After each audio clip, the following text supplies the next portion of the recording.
Yes? Good. So it's recording. All right. So we'll get that thing going eventually. So part 2 is, if you go back to the outline, I should have put the outline in front of each of these. But part 2 is evidence about Jesus. And to me, this is the part that I'm most interested in because this is the part that we can use to help people to become a Christian. All right? And of course, it can be used to defend the faith, no doubt, but I think our goal as we're sharing Christian evidences is people to become Christians, right? So, this stuff about the existence of God, that's really more, in a sense, a defensive thing. It's an offensive weapon, at least in some senses. Our Chinese friend, who maybe could come to believe in God and eventually down the road could become a Christian. All right, so I want to talk a little bit about Jesus, which is, I always like talking about Jesus.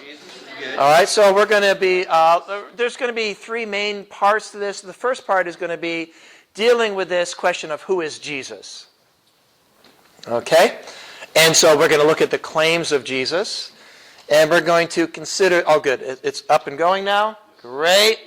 We're going to be looking at the claims of Jesus, but we're also going to be looking at these people who say that Jesus is a myth. This is the latest, these things come and go. You know what I'm saying? They just come and go. There's nothing new under the sun. That's what God said through Solomon. But the latest thing, certainly on the internet, that's for sure, is the whole idea that Jesus is a myth. He might have been an actual guy, but that Jesus in the Bible was totally invented by these believers who were kind of codging together a little bit of Horus, a little bit of Dionysus and all these other gods and Isis and all these kind of things. And it really, the essence of Christianity is in fact a myth. Okay? Well, I want to respond to that a little bit. I think that's a good thing to respond to. Okay? Before we do that, I just want to mention that if you're into this stuff, we have a certificate program in Christian apologetics, 10 classes. And for those of you who are going to be like campus ministers, I would think having a certificate in Christian evidences, it'll do 2 things. It'll make you a better minister. And number 2, it might get you a job a little bit better. That's something to be said. I don't know, just being practical. All right, so I want you to be aware of that. I brought one of the classes with me. So these are 10-hour classes. I would say one of our classes would be roughly the equivalent of a 3-unit class. So in other words, if you took 3 of our classes, that'd be kind of the equivalent of 1 semester class at a university. So the entire program might be equivalent of taking about 4 classes, 1 semester, where that's what you did for 1 semester. All right, and if you're interested, the classes are $150 each, which maybe seem expensive to you, but if you go out and check other programs, that's dirt cheap. And, you can take them wherever you are, at your pace, whatever. Yeah? Cool. Are these classes like every 4 years? No. They're when you're ready to take them because they're on DVD. So I got, for example, if you wanted to take the ones back there, I think the one that's back there may be this class, actually, Jesus and Christian Apologetics. So you say, we want to take that class. Great. We send you the syllabus. You either buy the books or we'll send them to you. You read them. You look at the DVD, 10 hours, take a test, write a paper. There you go. 10 classes. Okay. Yeah? Is this the same as AIM? As Athens? No, AIM, they have a thing on Christian evidence. It's just like, 3 hours as opposed to 100 hours. Okay? So, 10 times more than what we're doing here, for example, plus writing papers. So AIM does have a class on Christian evidences. It's a little thing. So that would be, like one of our classes would be more than that entire class, and we have 10 of them. So there's a class on the existence of God, there's a class on archaeology and history of the Bible, a class on worldview, a class on world religions, a class on science of the Bible, reliability of the Bible, all the 10 of them. You go to my website, you'll see that. Yeah, okay? When you get hooked up with that, just go to your website. Yeah, or just send me an email. Oh, okay, all right. Yeah, I think that program would be very useful, especially for campus ministers. This is the perfect audience to advertise our program. All right, great. So let me go forward here. So I mentioned the debate we did with Shermer, And I also mentioned the debate we did with Shmuley Bateak and Shabir Ali. We did another debate with this guy, Robert Price, who's one of these Jesus is a myth type guys. And he says it with a straight face. I don't know how he does it, but he'll say, that the New Testament writers, they were reading about Osiris, and they were reading about Dionysus, and this guy from Tyana, and Horus, and all these other guys, and Krishna, and they just sort of created their version of that, the kind of the Jewishized version of that. And that's what Jesus is. Okay, he gave me that look like, you're kidding. But I'm telling you, this is out there. This is all over the place. And if you start taking New Testament 101 at MU, this is probably what they're going to present. I'm serious. All right. So I'm going to talk a little bit about that. I'm going to talk about the whole liar, lord, lunatic, or legend. There's the 4 L's instead of 3, and that. All right, great. So we'll talk about that a little bit. So who is Jesus? Sage? What do you think? We agree with that? Was he a sage? That's not a spice in your spice rack. Was he a sage? Wise teacher. Yeah, he was a sage. Okay. Was he a prophet? Yeah. Mm-hmm. How about liar? Crazy person? A sage. That's like a wise person. Like Buddha was a sage. He was like, oh, can you tell me the meaning of life? And, just a wise person. Okay, maybe with only human wisdom, but crazy person, Messiah, Son of Man, God in the flesh, legend, myth, man, important religion leader amongst many. These are some different views. And I believe that the only rational view, I forgot, this thing doesn't work on this. It's funny, it works there, it just doesn't work there, but oh well. I believe that he's the Son of God, that he's God in the flesh. All right, and so I want to talk about why that is. And this idea that he's a mythical figure, that we know almost nothing about him actually. Even Robert Price would say, at least 50-50, there was an actual person, from Galilee that, started this, was teaching these things. And all right, so we need to talk about that a bit. Okay? So this is our outline in brief. Very brief, since it's not going there. It's happening again. Oop. No, it's not. I hit the wrong button. Don't blame it on the tech guy. All right. So we're going to look at the claims of Jesus. We're going to look at Jesus compared to other religious leaders. We'll look at extra biblical sources on him, the witnesses, the prophecies. We're going to talk about this whole myth, Jesus a myth idea, and miracles of Jesus and the resurrection. So that's a lot of stuff. Oh my goodness, that's a lot of stuff we have to go over. So we better do it right away. This is if you're taking the class, which you're not, but some of you will. It looks like Willie's might be taking this class. That'd be great. All right. All right. And this is a great argument to just take out there on campus. Right? There's people that they say they believe in Jesus, but they act as if they don't. What else is new, And so there's some possibilities. Jesus was crazy. He's a liar.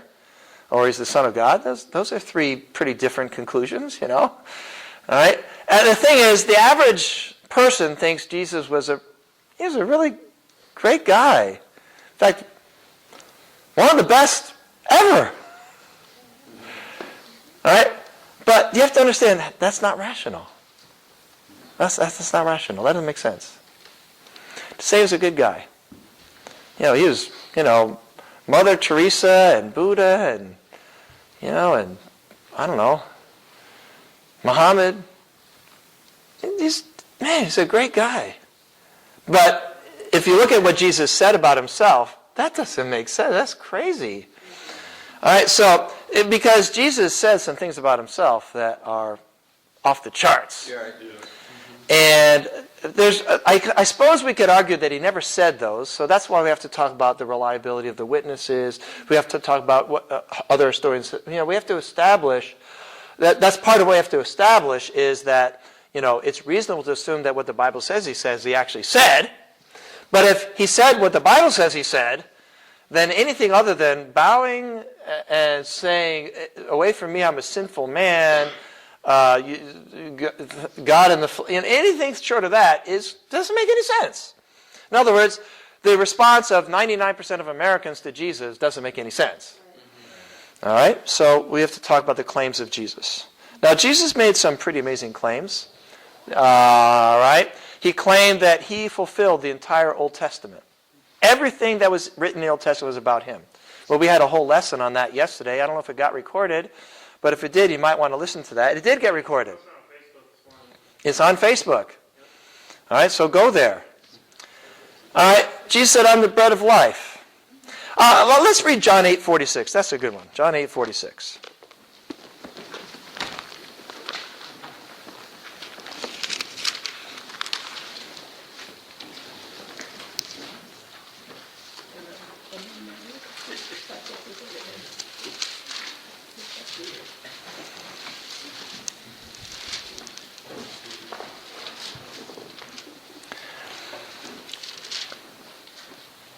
All right, I'm going to start in verse 45. Yet because I tell you the truth, you do not believe me. Can any of you prove me guilty of sin? If I'm telling the truth, why don't you believe in me? I'm going to pick on Willie because he's married. Willie, I'd like you to, just if you don't mind, say for me these words. Can anybody prove me guilty of sin? Can anybody prove me guilty of sin? I can. His wife. I mean, who in all history has made the claim that they were without sin? All right? And Muslims have a problem with this because they say that their prophets were virtually perfect. But there's just a slippery thing, That's why they say that, it shows David committing immorality with Bathsheba. They say that didn't happen. They don't have any evidence for that. That's basically arguing from presupposition. But Jesus said, I am without sin. And the people who had been around him his entire life, who'd known him, they'd been with him day after day, his enemies, who'd seen everything he'd said and done, the only response was to say, you're crazy. That's not the question. He said, can anybody prove me guilty of sin?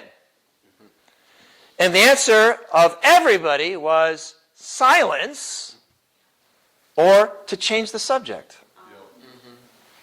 I don't know. Jesus is not like other religious leaders. Jesus is not in the same league with, say, Buddha. Would Buddha have claimed to be without sin? By the way, I like Buddha. I mean, everything I know about him, seriously, I never met the guy, but everything I know about him tells me that I kind of like him. I like his philosophy. I like his thinking about life. I like a lot of what the advice he gave. I think he's a pretty good guy. Whether Muhammad was a good guy, that's more debatable. Maybe, possibly, on some level. Maybe in his time, relatively, kind of. All right. Moses was pretty good, but he kind of lost his temper there, and and Abraham, he kind of lied a few times, and Jesus said that he was without sin. Kind of puts him in a separate category. How about John 8:58? Right down the page. I tell you the truth, Jesus answered, before Abraham was born, I am. And notice their response. At this, they picked up stones to stone him. You can see up there, the claim and then the response. And this idea that Jesus is, one of many religious leaders, great religious leaders, sages, prophets, it doesn't square with what the Bible says about Jesus. Jesus said, I am a transcendent, self-existent being. That's big fancy words. He didn't say before Abraham was born, I was. No. He said before Abraham was born, I am. And I know one thing for sure is the crowd knew what he was trying to say. Yeah. He's saying, I'm God. Yep. I'm the creator of the universe. I am the pre-existent one. The one without whom there would be nothing. All right? All right? Just imagine your friend saying,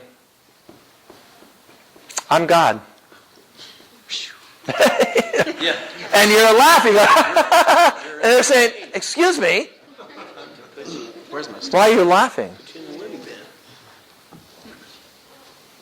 I'm God. Yeah.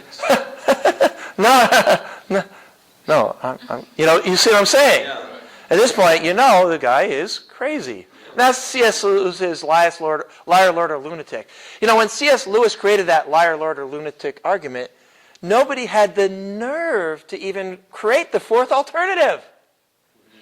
Liar, lord, lunatic, or legend. I mean, even the whacked out crazy unbelievers didn't propose that ridiculous idea that Jesus wasn't even real. Yeah. Nobody even needed to argue against that. But believe it or not, today you have to. John 11:25. Jesus had this interesting pattern.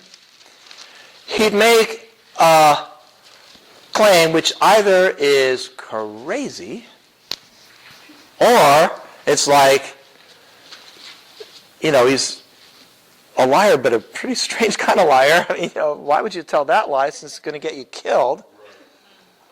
Or I guess he's who he said he was. If so, wow, he's kind of not in the same range with any other human being. John 11:25.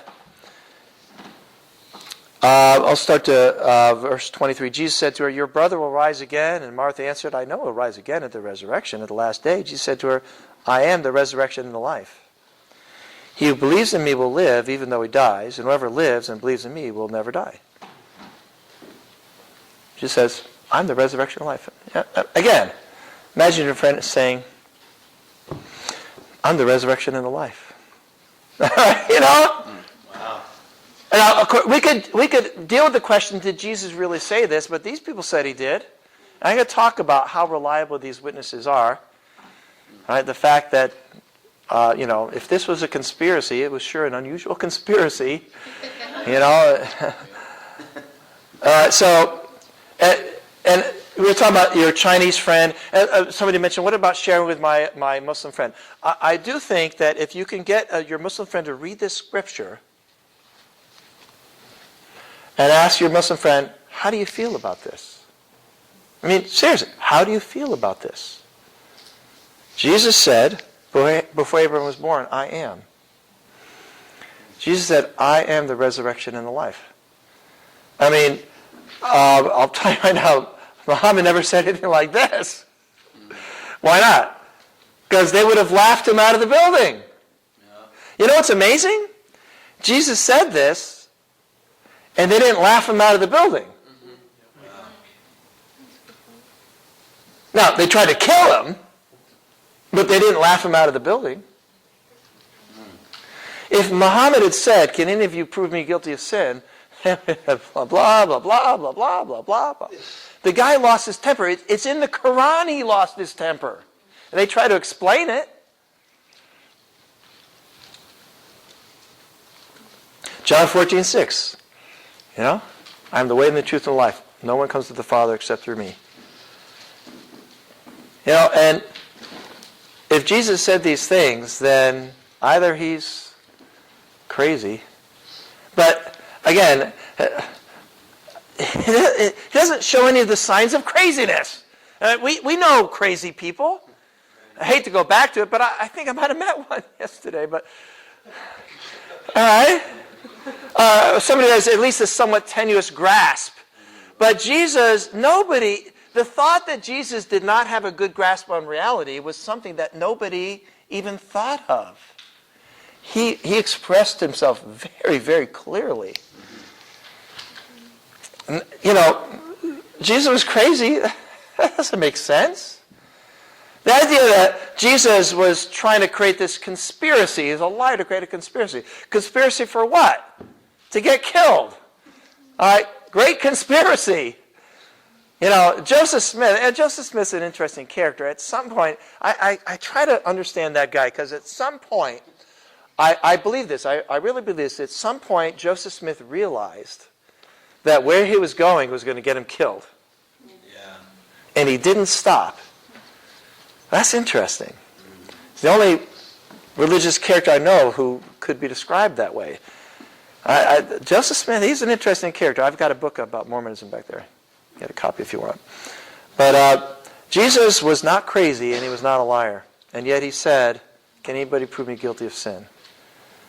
He said, before everyone was born, I am. He said, I'm the bread of life.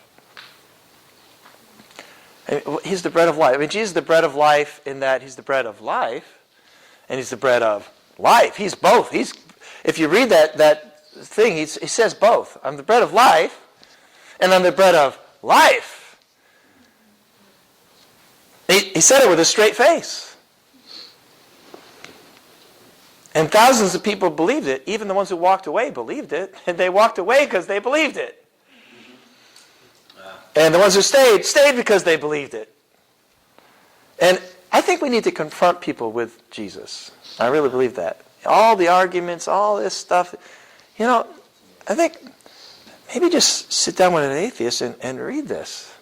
I remember the first time I read John, I was an atheist. And I heard John, and I was absolutely blown away.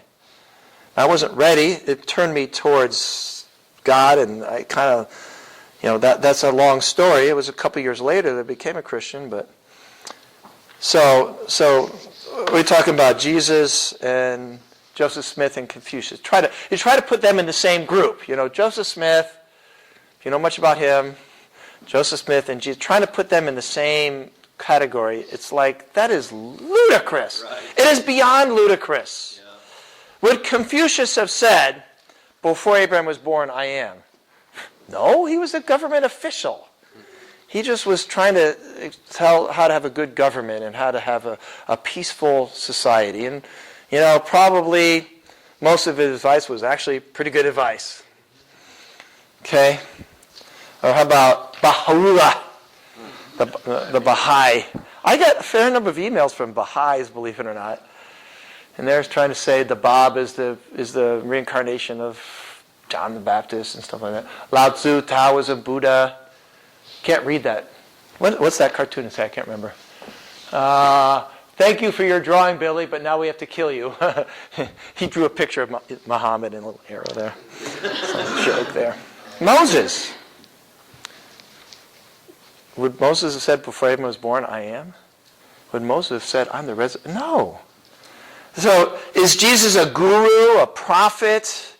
I guess he's a guru. A guru is a guy that a bunch of people follow. And yeah, I guess he's a guru. Yeah, the apostles. He was a guru. He was a prophet. Is he one amongst many?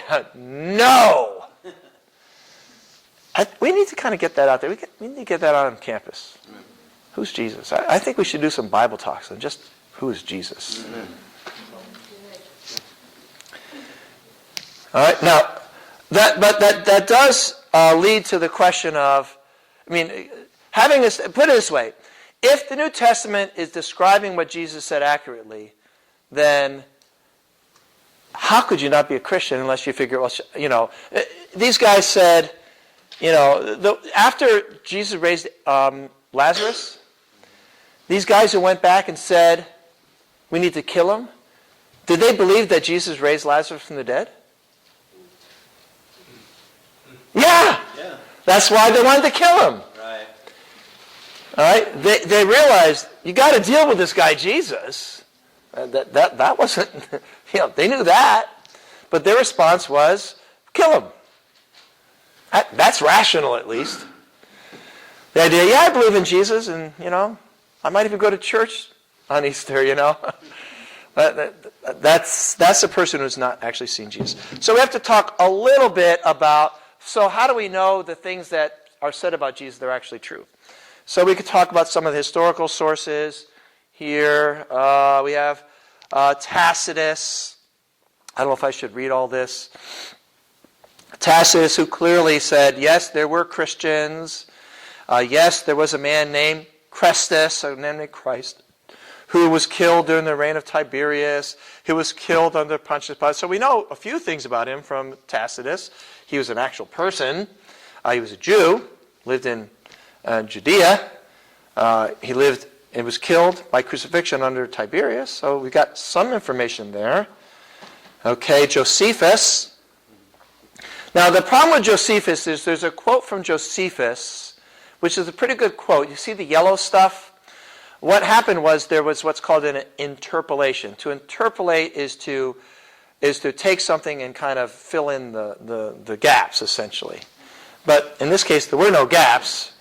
So probably a well-meaning, but nevertheless, with hindsight, very, very foolish Christian interpreter read Josephus and added these things in the yellow. We know this for two reasons. Number one, the things in the yellow, it really doesn't make sense that Josephus would have said that. The things in white, it makes perfect sense because he's just reporting what happened. That's one reason. Another reason we know it is that there's another version of Josephus's Wars of the Jews, all right, in which it's in Arabic. It was translated into, it might have been Arabic. It was from around the 4th or 5th century that doesn't have the stuff in yellow. So it's not in the Latin, the original. It's in it's another language. It doesn't have the stuff in the yellow. So let's read the stuff in white and skip the stuff in yellow. This is Josephus, who was a Jewish historian who was born around 30 A.D. He was born about at the same time Jesus died. He was a general on the side of the Jews during the Jewish wars. He switched sides, which wasn't very nice of him. He kind of became a traitor. He started working for the Romans. He ended up being in Rome and became a very well-known historian working for the Roman emperors. Okay, good. About this time there lived Jesus, a wise man, for he was one who wrought surprising feats and was a teacher of such people as accepted the truth gladly. He won over many Jews and many of the Greeks. When Pilate, upon hearing him accused by men of the highest standing amongst us, had condemned him to be crucified, those who had in the first place come to love him did not give up their affection for him. For the prophets of God had prophesied these countless other marvelous things about him, and the tribe of Christians so called after him has still to this day not disappeared. So if you take out the stuff in yellow, he's just saying common knowledge about what people claimed about Jesus. So clearly from Josephus and Tacitus, and we'll see a few others, the fact that Jesus was a real person, clearly established. The fact that he was a teacher to the Jews, clearly established.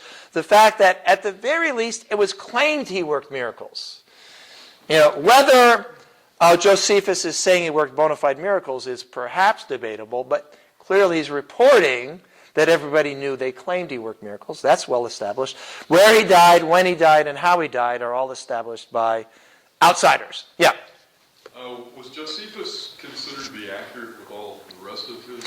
Josephus was quite accurate, except in numbers. In other words, if you read Josephus, if he said this happened, it happened. If he says this many people died, he tended to exaggerate the numbers, but Josephus is quite reliable. Quite reliable. Do we know if he became a Christian? Almost certainly didn't. I mean, I can't prove. If he did, it had to have been at the very end of his life. Yeah, he didn't become a Christian. In fact, if he'd become a Christian, he might have said the stuff in yellow. Yeah. If he was a Christian, he might have said that whole thing, including if indeed one ought to call him a man, and he was the Messiah, and on the third day appeared to them restored to life. Because if you believe the things in yellow, I've heard arguments like, there are no examples of anybody other than Christians that said he was raised from the dead. Well, no kidding. So what you're saying is, I need to give you proof there were people that believed that Jesus was raised from the dead that aren't Christians. That's not exactly a reasonable request. We need evidence that he raised Lazarus from the dead by writers other than Christian writers. How's that going to happen? Right. I think everything that skeptics could reasonably ask, we have. And the things we don't have are the things which are not reasonable requests anyway. You have to understand, we don't know that much about the ancient world. They say, man, hardly anybody wrote about Jesus. Well, hardly anybody wrote about anybody that we have. There are more references to Jesus than there are to Tiberius. Do you know who Tiberius is? Tiberius is the guy who was an emperor when Jesus was killed. Believe it or not, this might sound hard to believe, but it is a fact. There are more actual historical references, historical written references we still have to Jesus than there are to Tiberius, the emperor. We know very, very little about this time, and it's hard to exaggerate, even to appreciate how little we know. And the fact that we know this much from historians, it's almost as if that's part of God's inspiration to even have that there at all. And these expectations of the skeptics, it's amazing what they do. They'll believe anybody but a Christian. They'll believe Josephus, they'll believe Tacitus, they'll believe Suetonius, they'll believe Pliny the Elder, they'll believe this, that, and the other thing. But let's say, I don't know, one of the early Christians said something about Jesus. Well, that's not evidence. On what basis is every form of evidence, except from a Christian, evidence? But if a Christian says it, it's obvious they're a lie. But if you're going to say that, you need to give me evidence that Christians by nature are liars. But the problem is, Christians by nature are not liars. But that's the thing. People get intimidated by these arguments. It's like, you know? Seriously, they rule out every single thing ever said by any believer in Jesus as obviously not true or as not evidence. But the thing is, these people don't apply that to any other question. Right. None. Well, why is that? I think it's because Satan is at work. Yeah. But unfortunately, we as Christians, we have to just kind of put up with it. Yeah. You know, that's our burden, if you will, to just deal with this bizarre fact that they assume that whoever wrote the Gospel of John is lying through his teeth about every single thing he said. You know? See, they rule out the use of the Bible as evidence for Jesus. You know? Anyway, that's just where we're at. That's why we have to do this. You have to do this. You just have to. If you're going to defend Christianity on campus, you have to be prepared with some of these things. All right, so anyway, next is from the Talmud. On the eve of the Passover, they hung Yeshu. Now, I'm pretty sure that's Jesus. Pretty sure. And the crowd went forth for 40 days beforehand, declaring that he's going to be stoned for practicing witchcraft, for enticing and leading Israel astray. So even the Jews, the Talmud is Jewish writings of the late 1st century, possibly early 2nd century. Even the Jews said, well, he did witchcraft. Well, isn't that the same thing they said about him in the Gospels? By the power of Beelzebub? Right. And so even the Jews felt like they had to explain these miracles that Jesus worked, that everybody knew he worked. You know, how can you explain the rapid rise of Christianity if we don't establish that, at the very least, the apostles certainly believed he was raised from the dead? I would say it is a fact, an undeniable fact, unless you just don't even care about even whether anything's true at all. Well, let's not say it's a fact that Jesus was raised from the dead for now. Let's just say it's a fact that the apostles believed he was. All right? I mean, there's no other way to explain the rise of Christianity than we accept that that's true. Now, if they believe he was, then how can you say that they're lying? I mean, anyway. So in the Talmud, then they say he was an enticer, etc. So we know that it was common knowledge in this part of the world that Jesus lived. He was a teacher. He had massive crowds following him, that he worked signs, wonders, and miracles, and that he was killed by crucifixion. That's established. So those who say he's a myth have to deal with at least that.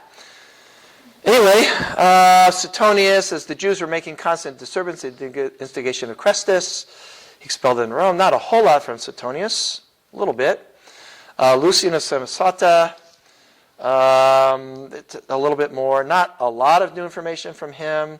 Pliny the Younger, that talked about the fact that the Christians were celebrating the death and resurrection of Jesus. Is that mine? That's so annoying. That's so annoying. That's terrible. Okay, I just hung up on somebody. Oops. Sorry. My phone never rings. That happened in class one day. I was teaching a class, and this phone started going off, and I stopped class.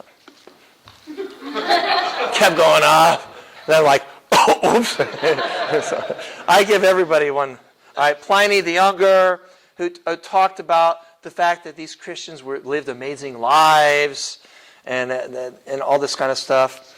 I'm going to skip that for lack of time. You can find this later. Thales, to me, Thales is the most interesting one.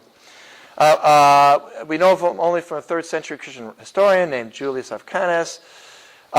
He was writing in the 50s AD, and he was trying to explain the darkness that came on the land when Jesus died. This is a pagan who was trying to explain the darkness that came on the land when Jesus died. Now, this is in 50 AD. People say, oh, that's 20 years later. 20 years is nothing.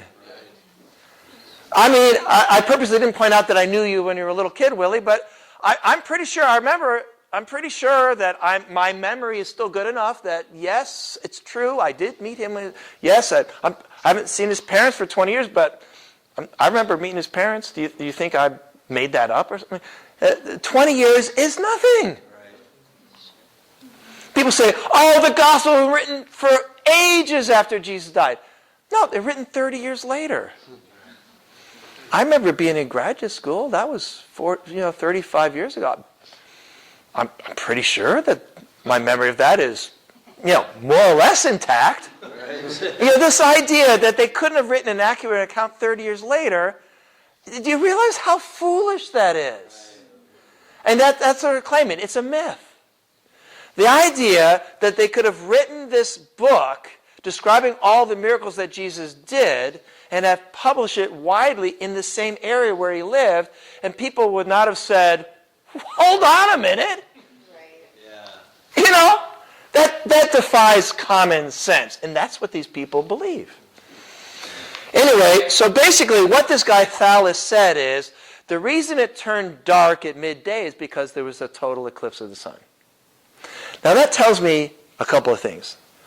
Number one, at the absolute minimum, we can say that in 50 AD, before any of the Gospels were probably written, but maybe not Mark, at 50 AD, it was common knowledge that the Christians were teaching, absolute minimum, that Jesus had been crucified and that when he died, it became dark in Jerusalem.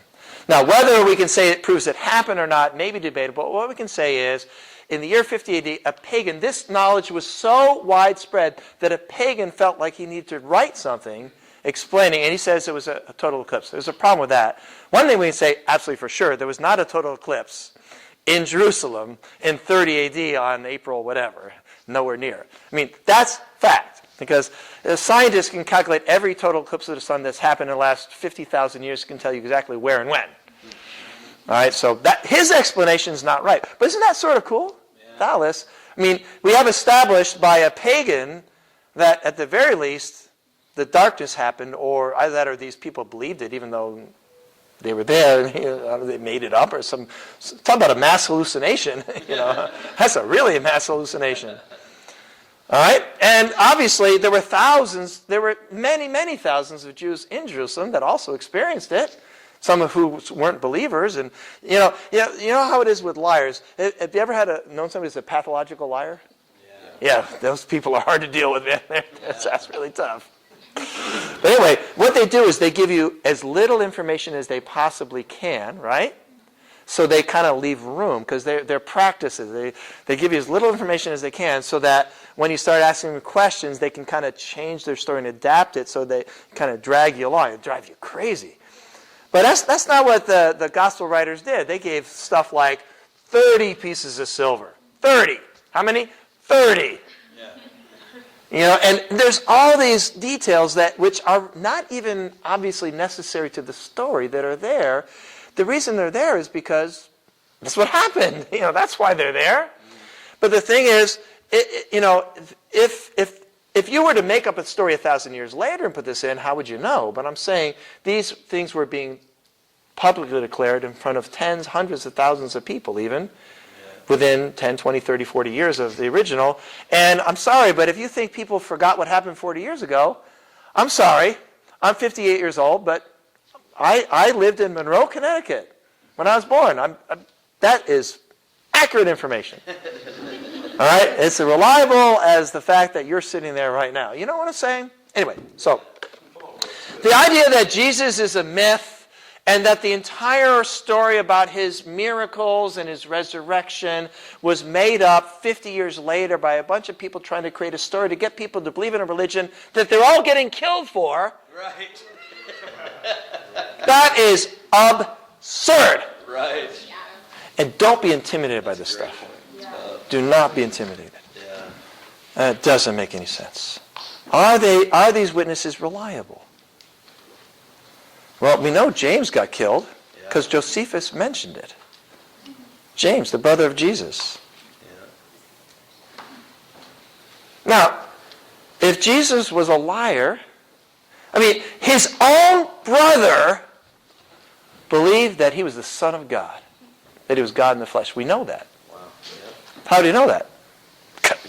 You know, Yeah. he got killed for it. Right. We know when, we know where, we know who. Unless Josephus made up the story, why would he do that?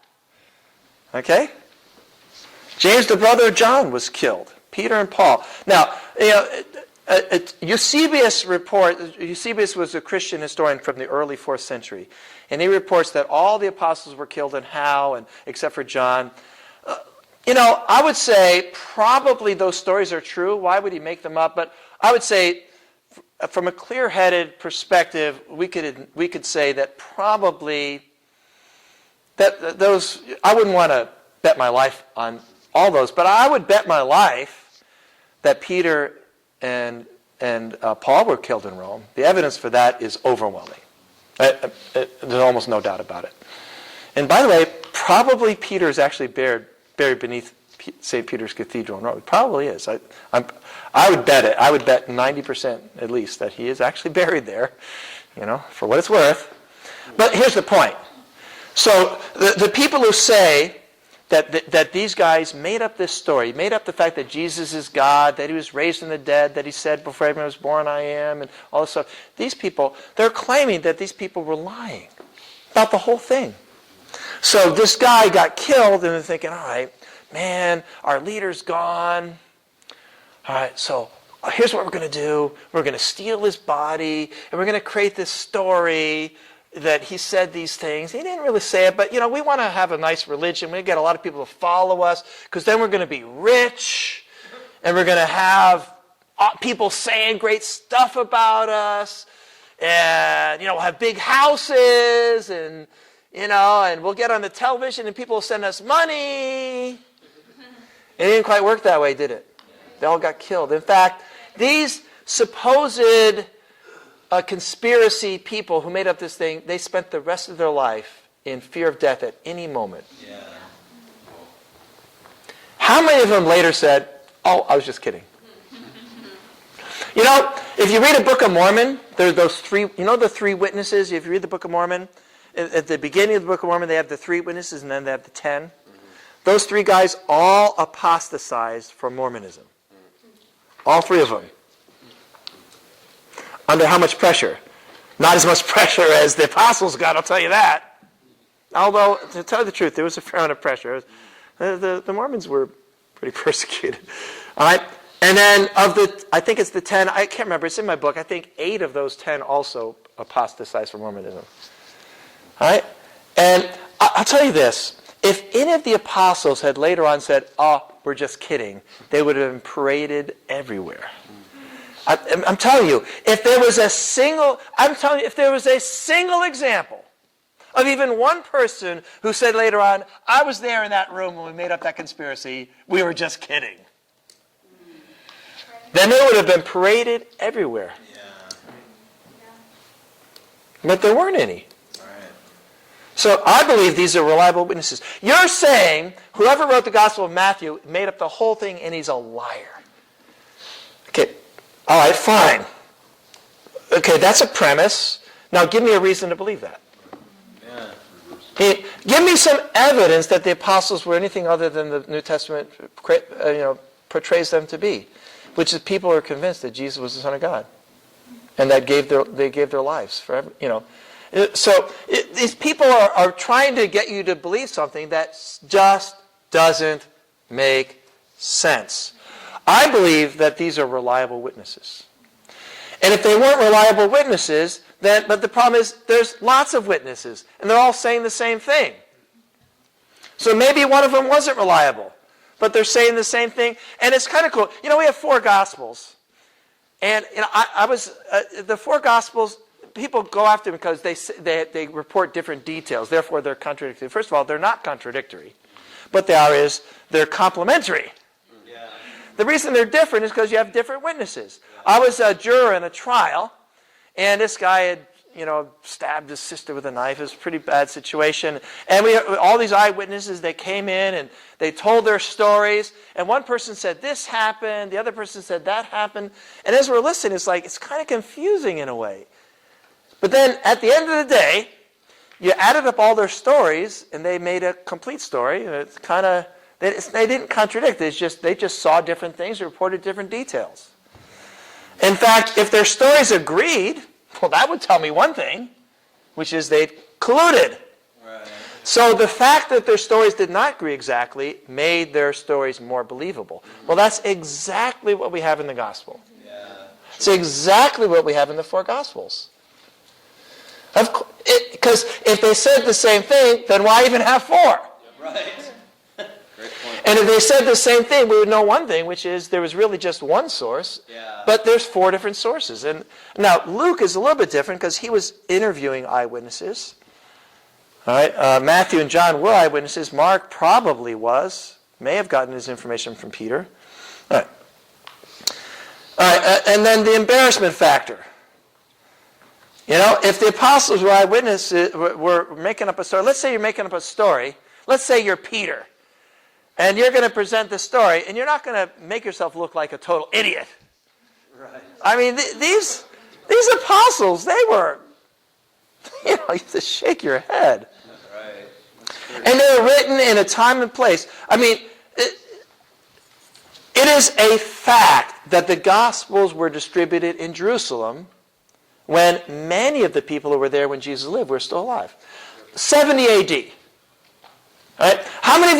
How many of you right now in this room, what percentage will be alive 40 years from now that are in this room right now? Probably over half. Yeah. Probably. So the idea that they could have distributed a conspiratorial fiction about Jesus and distributed in Jerusalem in 70 A.D., and at least 3 of the Gospels were written by 70 A.D. All right, that's fact.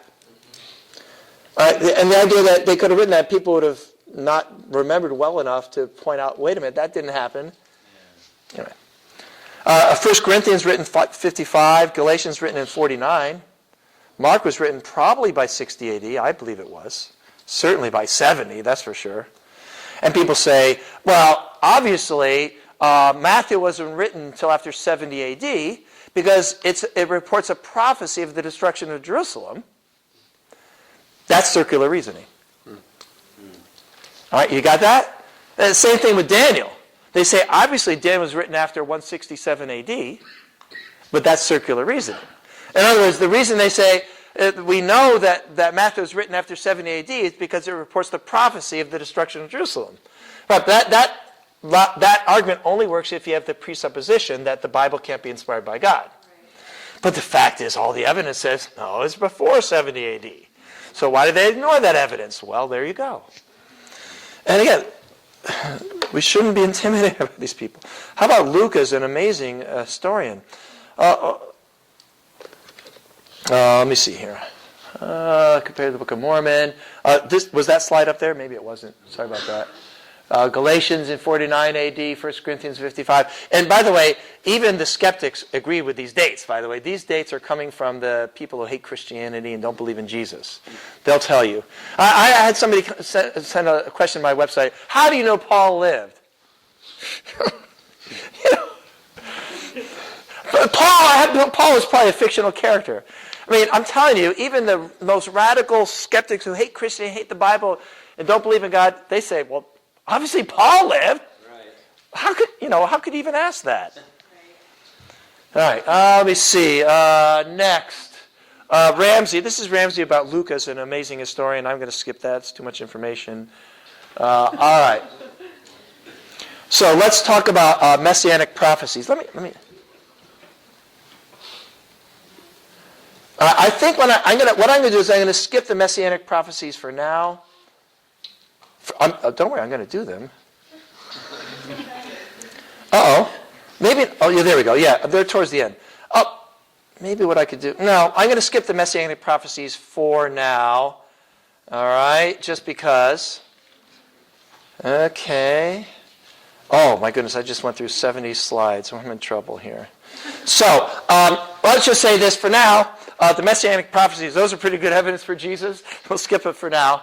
All right, Jesus fulfilled historical foreshadows. That's an advanced topic, although I did that in a lesson yesterday. Let's talk about Jesus as a myth. I don't have a lot of time for this. Jesus is a myth. So the whole idea is, the idea of Jesus in the New Testament is a reproduction, a sort of a reformulation of ideas about Adonis, Osiris, Tammuz, Dionysus, Mithra, Krishna, Apollonius of Tyana, Peregrinus, Empedocles, Attis, all these people. Now, there were a number of God-man myths. All right, and so the idea is the Jews, a certain sect of Jews, wanted to create a God-man myth for Judaism, so they made Jesus into this God-man myth. All right, and they'll say that that's where this idea came from. It was just a creation, sort of a compilation of these things. All right. Now, the problem with this is it doesn't make any sense. That's a minor problem. All right. So the idea that a Jew would take an Egyptian myth and incorporate it into Judaism and create it, that alone is really a massive stretch. So what they're saying is, in fact, we had this debate with Robert Price, and Doug tried to tie him down. And these guys don't like to be tied down. They don't like it. All right, he said, tell me your best example. In other words, tell me which mythological figure, admittedly mythological figure, is the best candidate that they stole the story of Jesus from. And this was his. It was Osiris. Okay, now let's see if this makes sense. He was killed by his brother. See? No, that's not working. Okay, fine. His body was cut up into 13 pieces. Okay, I could see that. All right, sure. His wife, Isis, reassembles and sews those pieces back together. See? Like the 12 apostles and the 13. You see? He comes back to life. And he goes to rule in the underworld to judge the living and the dead. So the gospel writers picked up their description of Jesus dying and being resurrected and having 12 apostles. They'll say, he didn't have 12 apostles because Mithra had 12 apostles. And that's where the 12 apostles come from. I'm telling you, this is all over the internet. And people accept this as obviously true, and they think you're silly for believing in Jesus, all right? I think probably the reason there are 12 apostles in the New Testament is because there are 12 apostles. Much more reasonable. Right. Apollonius of Tyana, his second favorite example. It's claimed that he was a miracle worker. He was. By the way, Apollonius probably was an actual person, unlike all the others on the list. All right, a Pythagorean city in Tyana in the 1st century A.D. He saved a friend in Corinth. All right, he predicted a plague in Ephesus. He says, "Stone this beggar to death to end the plague." And they do, and when they remove the stones, they find a large dog alive and well. Apollonius disappears and he's never seen again. So that's the analogy to Jesus. They got the story of Jesus. There's a problem with this because Apollonius lived near the end of the 1st century. And the only account we have of him is from the 4th century. So they're claiming that they stole the story of Jesus from him when the Gospels were written before he was alive. I don't know. That seems, I don't know about you, but that seems a little bit of a stretch to me. Right. Yes, just a little. Now we could go back to this list. All right, we go back to this list. Now there's a difference between Jesus and Adonis, Osiris, Tammuz, Dionysus, Mithra, Krishna, I'll skip Apollonius and all the other Hercules, Romulus. There's a difference. All right, Krishna. That's a God-man myth. Where was Krishna born? I don't know. When was he born? I don't know. What was his mother's name? I don't know. What was his father's name? I don't know. You know? We know nothing about this guy. You know why we know nothing about this guy? Because he didn't exist. Right. We know where Jesus was born. We know where he lived. We know where he died. We know when he died. We know how he died. We know the name of his mother, his father, 3 of his brothers. We know the names of several of his best friends. I mean, the idea that he's a myth, I'm going to go on to the next thing, all right? There's a lot of stuff here. I'm going to skip some of it, okay? That Jesus had more influence. Let's see here. Acts of Peter, blah, blah, blah. Given Jesus' claims about himself, given the historical evidence, both from Christian and pagan sources, given the strong evidence that Jesus worked signs and wonders and miracles, given the quality and quantity of his witnesses, given the fulfillment of clear messianic prophecies, which we'll see later on, given the evidence for the resurrection, I think Jesus is the Son of God. That's my conclusion. All right. Now, I've got a whole section on miracles here. Oh, man. I have to... Reggie Miller? Yeah, that's a good one. Yeah, the miracle, 9, what is it? That was a miracle. 9 points in 11 seconds. No, that was not a miracle. A miracle, by definition, would be an event that is a clear violation of the natural law. All right, so when he fed 5,000, that was a miracle. Water to wine. I'm thinking, are there enough carbon atoms in water that you can kind of reconstitute it and turn it into, sugar? Or I don't think so. That's a miracle. All right, the miracle. I'm old. Miracle Mets. That's an old example. Anybody remember the Miracle Mets? No. I was a Mets fan. Grew up. All right. Anyway, how about the guy rescued after 28 days in Haiti? Was that a miracle? No, that was awesome. That was amazing. But it wasn't a miracle. Okay. Let's see here. Miracles. There's so much stuff about miracles. Let me see. I just want to get one slide here. Okay. Blah, blah, blah. Miracles. There's lots of stuff about miracles. Way too much stuff. I have to skip probably. Uh-oh. This thing stopped forwarding now. All right. Miracles of timing. Come on. It's not going forward anymore. Come on. It's dying on me. We need a resurrection here. I'm going to catch up at least here.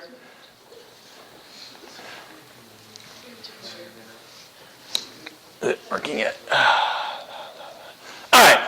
I'm going to continue on here. Now, the way I see it, there's 4 possibilities. 1, Jesus never worked miracles. Neither did he claim to work miracles. That's one possibility. Another possibility is he claimed to work miracles, but he was a liar. The third possibility is he worked genuine miracles, but by the power of Satan. The fourth possibility is he worked genuine miracles, and he was who he said he was. They verify who he said he was, which is God. Now, what about the claim that he never worked miracles, nor claimed to work miracles? Well, that's made a lie even by the sources, even pagan sources. He claimed to work miracles, but he's a liar. Well, they said that to Jesus. They said, but how could he have worked these miracles if he was a charlatan or a liar? All right? I believe the evidence is clear that Jesus worked miracles. And not only is it clear that he worked miracles, the only reasonable conclusion. All right, here's the slide that I wanted. You're kind of resetting it? Okay, great. I'm going to list 6 reasons to believe that Jesus worked miracles. And you're not going to be able to write it down because I'm going to talk too fast. And then I'm going to talk about messianic prophecies, and then we'll take a break for lunch. Okay? Reason to believe Jesus worked miracles, number 1. A great number of miracles were done publicly, often in front of the greatest skeptics and the harshest critics. That's not the same as the supposed miracles that go on in certain churches. So it is a fact, is a historical fact that Jesus did these things, however he did them, whatever he did it in front of thousands of people, including the greatest skeptics and the harshest critics.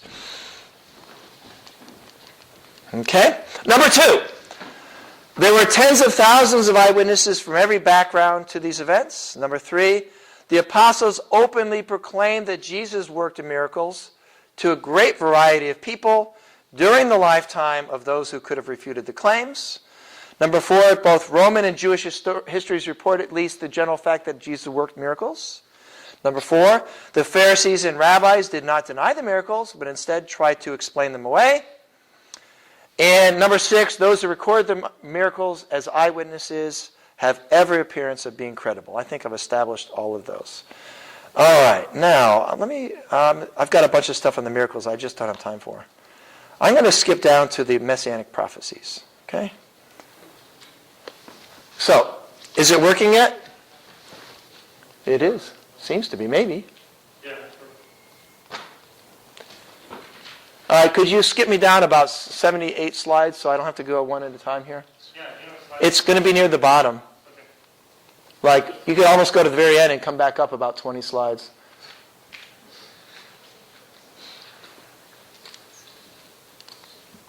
Yeah, it's trying to do all the inputs that you're pressing. All right. Here we go. I want to talk about the prophecies about the Messiah. Jesus in Luke 24:44, he said, everything that was written about me, I have to fulfill everything that was written about me in the law of Moses, the prophets, and the Psalms. Luke 24:44. So he publicly said that he is or has or will fulfill every prophecy written about the Messiah. Now let's try to take the skeptical view. All right?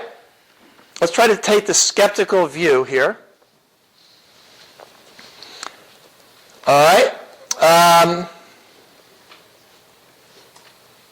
We could ask, how do we know that these things were actually written before Jesus lived? Number 1. Number 2, how do we know that Jesus really did these things? Maybe it was just the believers who wrote it down, and but there's no non-believers who don't believe it happened. All right? Number 3, how do we know that Jesus, wanting to claim to be the Messiah, perhaps did these things? He read the Old Testament, says the Messiah is going to do this, so he did it in order to claim he was the Messiah. And number 4, how do we know these prophecies are really about the Messiah? Those are the 4 questions. Number 1, how do we know these things were written before? All right, rather than they wrote it afterward as a way to say that Jesus is the Messiah. How do we know that he really did these things? Maybe he did these things in order to be able to claim to be the Messiah. And number 4, what was number 4? All right. I got the 4. Did you write those 4 down? All right. Anyway. Maybe it was a conspiracy, and anyway, doesn't matter. All right, so number 1, how do we know these things were really written down before Jesus did them? What we have is the Dead Sea Scrolls, and we have the Septuagint translation. So, for example, from the Dead Sea Scrolls, we have a copy of Isaiah from roughly 250 BC. The Septuagint was the Greek translation from Hebrew to Greek of the Old Testament. We know that that translation was made around 250 to 230 BC. So what we can say as a fact, as an absolute undisputable fact, is either the entire Old Testament or nearly the entire Old Testament was written by 250 BC. Now, I believe it was written quite a bit earlier than that.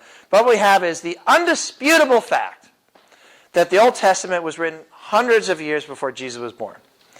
Okay, now, how do we know Jesus actually did these things? Maybe it was just believers who made it up. Now, we're going to look at a number of prophecies, and over half of the prophecies we're going to look at are a matter of historical fact, external to the Bible. So the fact that Jesus fulfilled these prophecies is historical fact, and of course, never mind the fact that probably these people were reliable, but let's even ignore that for a minute. All right, how about the possibility that Jesus did these things in order to be able to... how's it working? It's not going forward at all? Oh, rats. Oh, well. These pictures would be nice, but all right. So here's what I'm going to do then is I'm going to where is it? You know what? I think I might have the wrong PowerPoint for this. It's all right. Sorry about that. This is not the best thing in the world, but okay, Messianic prophecies. I'm going to go to that one. Okay. Sorry about that. We're going to have to work on the technology over lunch. We'll get it working. I'm pretty sure we can just put my computer back there. All right.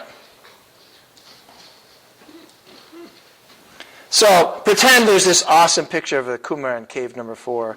Pretend there's this really cool picture of one of the great Isaiah scroll here.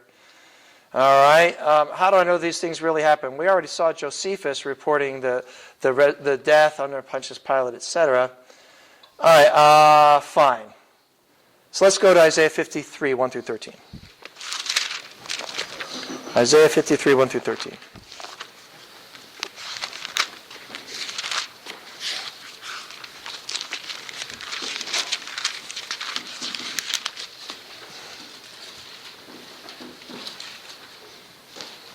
I'll start in verse 3. Now, remember, that's the fourth one. I forgot. It's how do we know this is a messianic prophecy?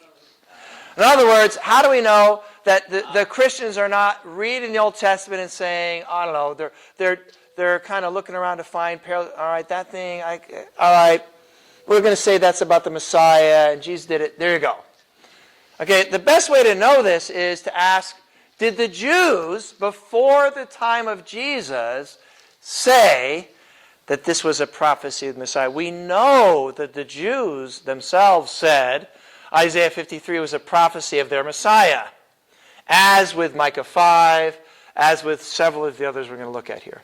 So whether or not this was a messianic prophecy is established simply by the fact that the Jews themselves says, yes, this is a prophecy about our Messiah. The fact that this was written beforehand is clear. Whether or not Jesus could have faked this, well, let's see. Verse 3. He was despised and rejected by men. All right, there's a prophecy about the Messiah. Now, is it a historical fact that Jesus was despised and rejected? I mean, we know that even without using the Bible? Yeah, that's a historical fact. Could Jesus, thinking, all right, I want to start a movement, I want to get people to follow me, so in order to claim to be the Messiah, I have to get despised and rejected. Could Jesus have done that? Yeah! In fact, if you want to get despised and rejected, go into Jerusalem and say to the Pharisees, you whitewashed tombs. That's right. All right, so I'll concede that one to the skeptics. I'll concede that, yes, this is a messianic prophecy. Yes, Jesus fulfilled it, obviously. It's a historical fact. But I'll concede that possibly this was a fulfillment because of him trying to manipulate the people in history. Okay, fine. All right, let's go on to the next one. Let me see. Let's go down to verse 5. But he was pierced for our transgressions. He was crushed for our iniquities.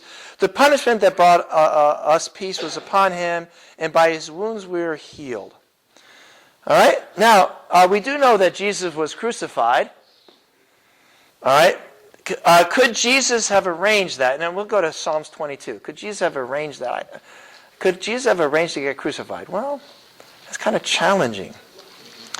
All right, now, let's imagine Jesus is thinking, what I'm going to do is, I'm going to read Isaiah 53. It says, all right, I have to be silent before my accusers. Jesus was silent before his accusers. Could he have been silent before his accusers in order to be able to claim to be the Messiah? Yes. What's the problem with that? If you're silent before your accusers, what happens to you? You get killed. Yeah. And then you get killed, and then you don't have a whole lot of a movement to, I suppose. I mean, if this guy was crazy, then maybe just possibly. Maybe just possibly. He was oppressed and afflicted, verse 7, yet did not open his mouth. He was led like a lamb to the slaughter, as a sheep before his shearer is silent, so he did not open his mouth, verse 7. All right?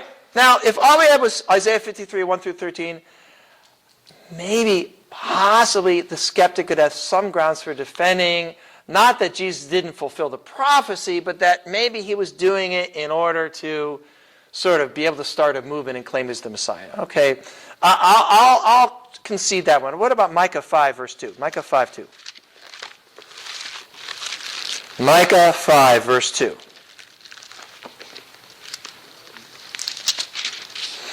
All right, but you, Bethlehem Ephrathah, though you're small among the clans of Judah, out of you will come for me one who will rule over Israel, whose origins are from old, from ancient times. And then if you read on, this is clearly a messianic prophecy. He will stand and shepherd his flock and strengthen the Lord, etc.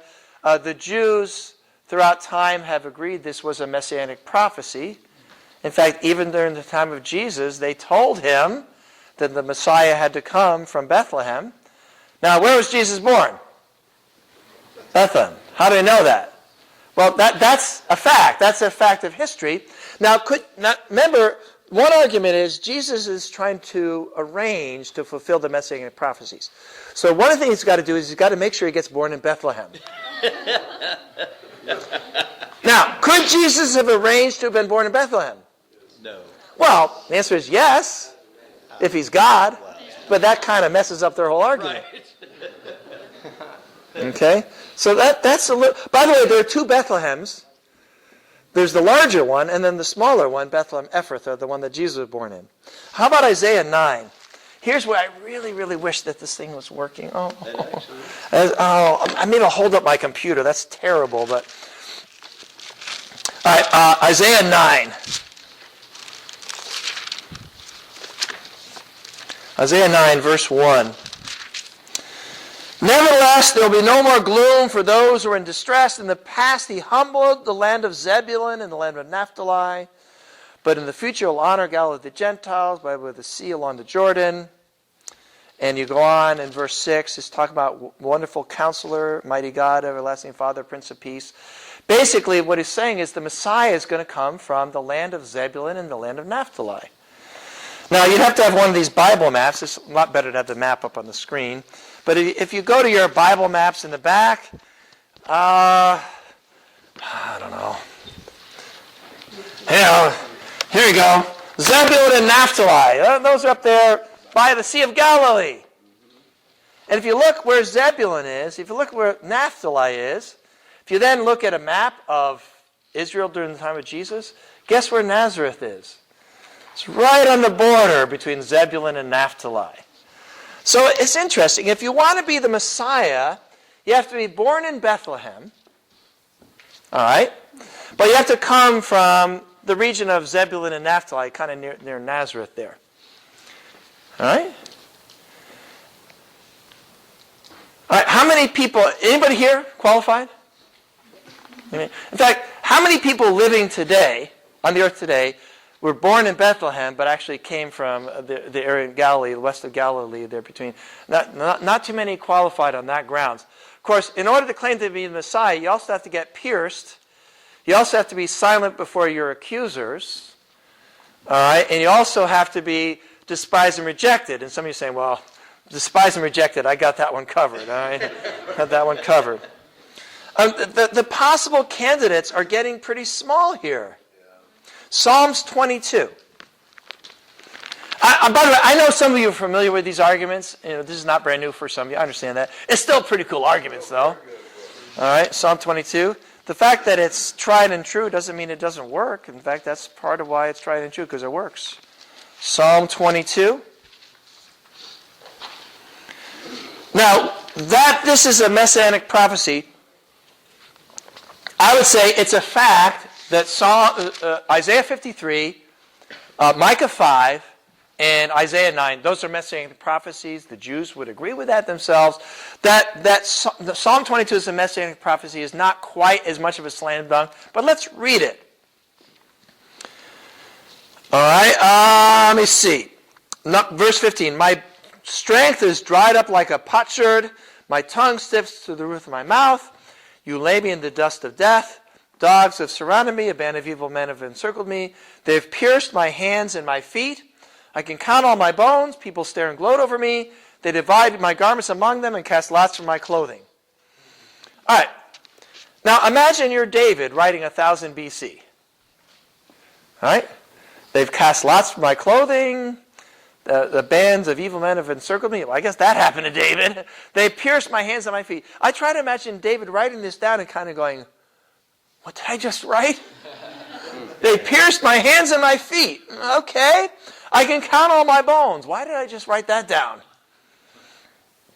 All right, I would say this is clearly a messianic prophecy in that it's certainly not about David. Did you know that crucifixion wasn't invented until around 350 BC? Didn't even exist. Crucifixion didn't exist for 600 years after David died. And even then, the Persians who invented crucifixion, they didn't pierce hands and feet. It was the Romans. It was somewhere around 100 BC or so, we have the first record of people piercing hands and feet. Crazy. Wow. All right, now, could Jesus have arranged this to happen? Could Jesus have arranged to get crucified? Well, that's an interesting question. I guess, certainly, when he raised Lazarus from the dead and said he's the resurrection and life, his death was inevitable. But by crucifixion? Correct. By stoning? Correct. Yeah. By crucifixion? Because the Jews couldn't even arrange it. In fact, it was quite a trick. They needed to get him crucified. I like to think about the Pharisees later on going, man, should have stoned him to death. Man. And that soldier, man, we should have said, no, don't pierce his side. Don't pierce his side. Man. Then we get to Zechariah. They're counting out those pieces of silver. They should go, oh, man, 30 pieces. Okay, I can count all my bones. What's that about?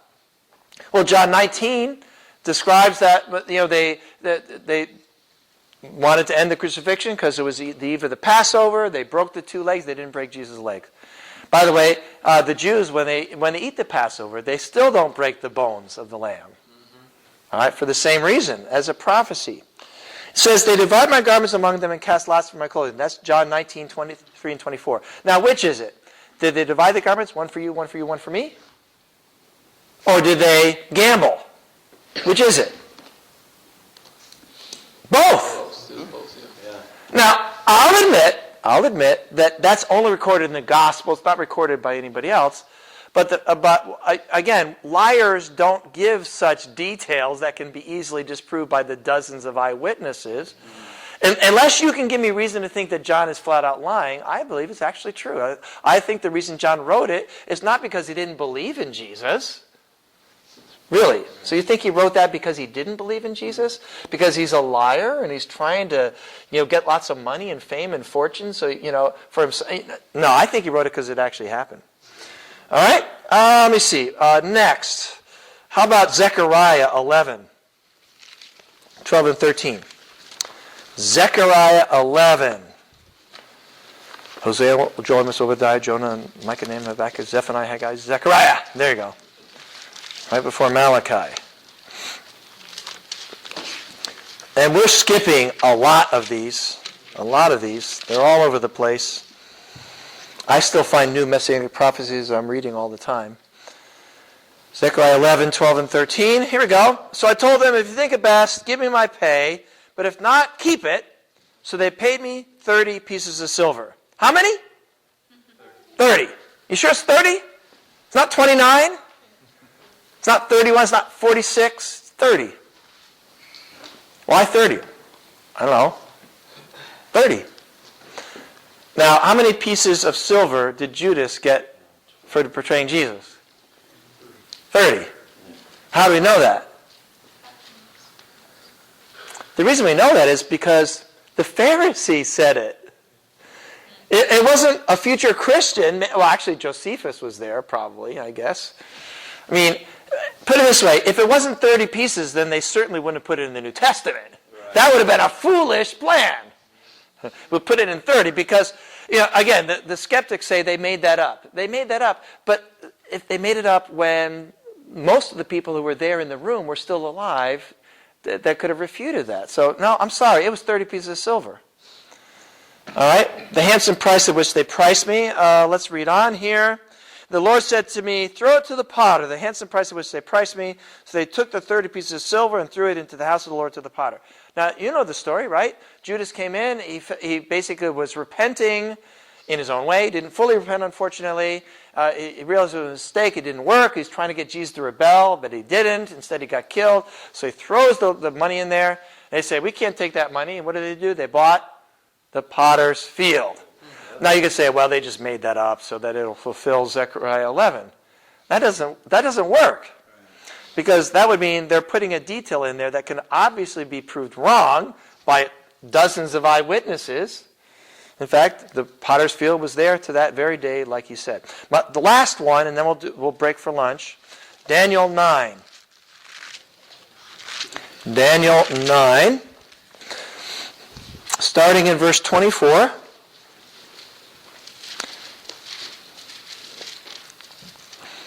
Uh, 77s. Daniel 9:24. 77s are decreed for your people in your holy city to finish transgression, to put an end to sin, to atone for wickedness, to bring in everlasting righteousness, to seal up vision and prophecy, and to anoint the most holy. By the way, that word anoint is Messiah. So if there was ever a messianic prophecy, clearly it's Daniel 9. It's as clear a messianic prophecy as there could possibly be. No one understand this. From the issuing of the decree to restore and rebuild Jerusalem until the anointed one, the ruler, comes, there will be 7 sevens, 62 sevens. It will be rebuilt with streets and a trench, but in times of trouble, and it goes on. All right, now, was there ever an issue, the issuing of a decree to restore and rebuild Jerusalem? What about Cyrus in 538 BC? All right, well, that's in Ezra chapter 1, by the way. Cyrus said, go back and build the temple.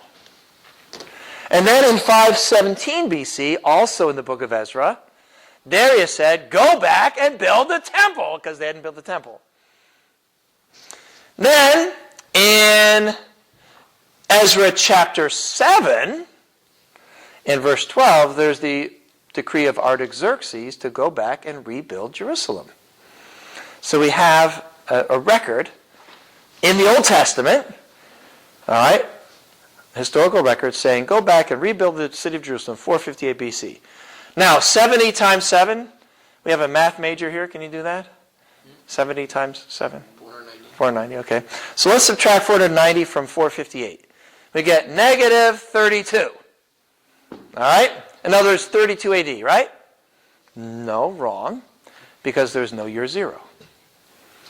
Okay? So in other words, the Messiah is going to come to Jerusalem, put an end to sin and prophecy, seal up vision and prophecy, and they're going to anoint the most holy, the year 33 AD.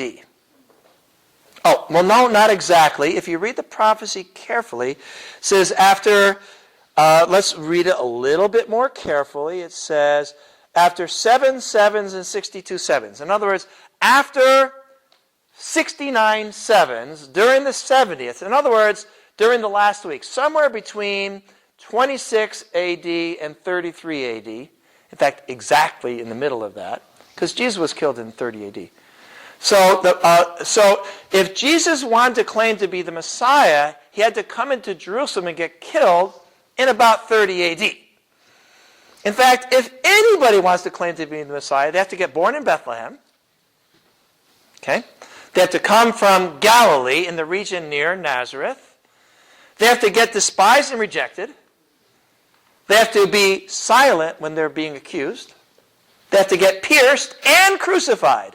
Pierced and crucified. They have to have their garments divided and gambled over. They have to get betrayed for 30 pieces of silver. They have to ride into Jerusalem on a donkey, actually on the colt, the foal of a donkey, actually, if you want to be exact. They have to come to Jerusalem in roughly 30 AD. All right? So, I don't know. How would you explain the fact that Jesus fulfilled all those prophecies? All right? Somebody yesterday mentioned this 1 and times 10 to the 17th. Oh, those numbers don't really mean anything, in my opinion. That's nice. You can't calculate these numbers. Jesus is the Messiah. And if you don't think so, have to understand that all these things were written hundreds of years before he was born. Over half on the list are a matter of historical fulfillment, even never mind what the apostle writers wrote. I only use prophecies that are clearly messianic, not debatable ones. And the very idea that Jesus could have arranged this in order to say he fulfilled the prophecies, that is ludicrous. So my conclusion is that Jesus is who he said he was. He worked miracles. He died for our sins. And we'll talk about him being raised from the dead after the lunch break. Okay? Should we take questions now or after the lunch break? Who's in charge here? Now? Let's do it now. All right, now. Okay, go ahead. Is, by current Jews today, do they still accept the book of Isaiah? Yes. From Yeah. certain... What they've done, though, is before the time of Christ, they included many messianic prophecies. You know, like Catholics or Lutherans, they have their daily readings and their weekly readings. They included many messianic prophecies in their daily and weekly readings, but gradually they removed them from their rotation of readings after the time of Christ for reasons that you and I can imagine, okay? But no, absolutely, the Jews have the same exact Bible we have. Have you heard, I mean, I don't know where I heard that from. Is there certain groups that No, don't really no, they're just a random... there are some Jews that focus in only on the first 5 books, the Pentateuch, but Orthodox, Reform, conservative Jews all use the same Old Testament we use. I mean, it's the exact same Bible. The Jewish Bible has the books in different order. That doesn't change anything. No, they have the exact same Bible. Now, certain Christian groups included the Apocrypha, but the Jews never did. The Apocrypha entered the Old Testament because of Christian influence, not because of Jewish influence. Okay? Yep. Yeah. How do you argue when people use Isaiah 53 and they say that that was a prophecy or that was said about Israel? You know, that they were beaten up. I think it was said about Israel, but Israel didn't. I believe this idea of a double prophecy is a possible thing. It's a concept that happens, but if you look at the details apply very loosely in a certain sense to Israel, but they apply very specifically and very exactly and undeniably to Jesus. And certain parts of it don't even make sense in application to Jesus. So I wouldn't just say, oh, that's a stupid idea. Because, a lot of the prophecies, I'm studying Ezekiel right now, a lot of the prophecies in Ezekiel were about the restoration of Israel to the land, and yet they're also about the church and about the kingdom of God, and they're messianic. They're both. But they're more deeply and accurately in every way more about the Messiah than they are about the immediate circumstance. So I'd say that for the average Christian, I'd just say, no, that's not true, and it's just about Jesus. That's the easy answer. But I think if somebody really knows what they're talking, if they really do, most people don't, but if they really do, then I would give the more nuanced answer there. But if you go to Isaiah 53, certain things don't make sense in any kind of Jewish perspective that I can at least think of.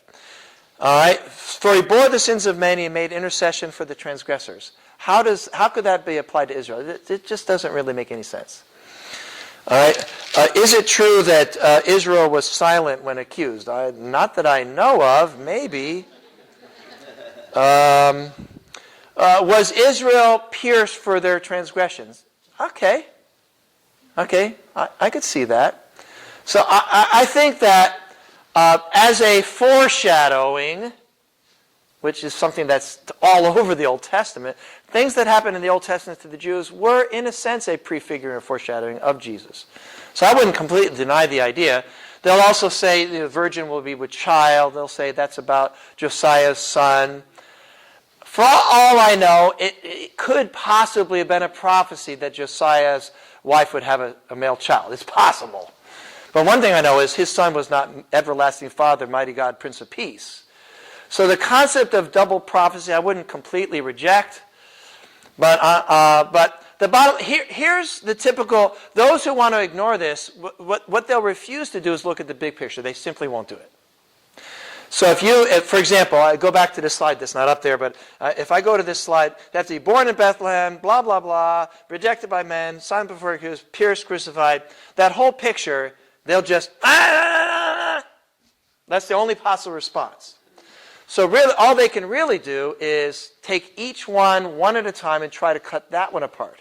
For example, Psalm 22, when it says, so let me go to Psalms 22. The way they respond to this, it's almost funny. I have to remember the deal. I think it's the part where they says, I can count all my bones. Apparently, the Hebrew word for bones can also be translated as camels or something like that. So they'll say, no, that's camels. I can count all my camels.